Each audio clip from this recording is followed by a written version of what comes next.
Abonne-toi et active la cloche de notification pour ne rien rater. Un condensateur de démarrage est un composant électrique utilisé dans les moteurs électriques monophasés pour faciliter leur démarrage initial. Le condensateur de démarrage permet au moteur de démarrer en douceur et de fonctionner correctement. Il s'agit d'un dispositif passif de stockage d'énergie électrique généralement constitué de deux plaques conductrices séparées par un matériau isolant, diélectrique, formant ainsi un condensateur électrolytique. Sa capacité de stockage d'énergie électrique lui permet de fournir un courant supplémentaire lors du démarrage du moteur. On peut comparer son fonctionnement à celui d'une petite batterie qui stocke de l'électricité. Physiquement, ce petit composant électronique est le plus souvent de forme cylindrique et doté de fils de connexion ou de cosses.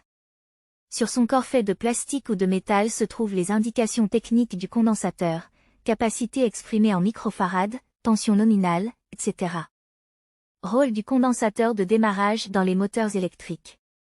Les moteurs électriques nécessitent souvent un courant de démarrage plus élevé pour surmonter les forces d'inertie et mettre en mouvement les parties en rotation, arbre du moteur, pale du ventilateur, hélice d'une pompe ou encore roue d'un surpresseur.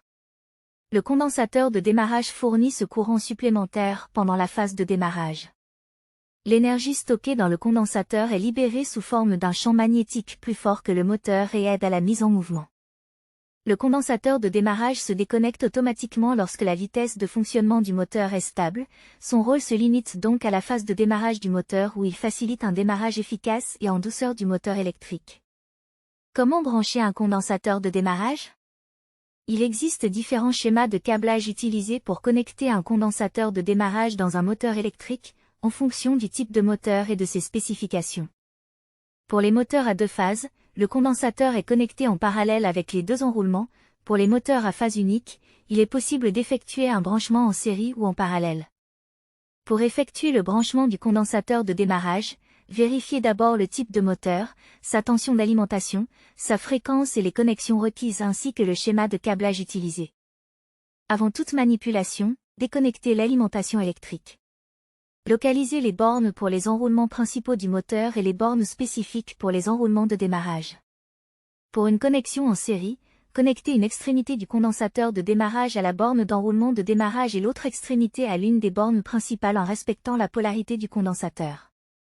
Pour une connexion en parallèle d'un moteur à deux phases, connectez une extrémité du condensateur de démarrage à la borne d'enroulement spécifique du moteur et l'autre extrémité à une borne commune partagée par les deux enroulements principaux. Le branchement d'un condensateur de démarrage peut être compliqué si vous n'avez pas de connaissances ou d'expérience en électricité. N'hésitez pas à faire appel à un professionnel qualifié. Abonne-toi à la page.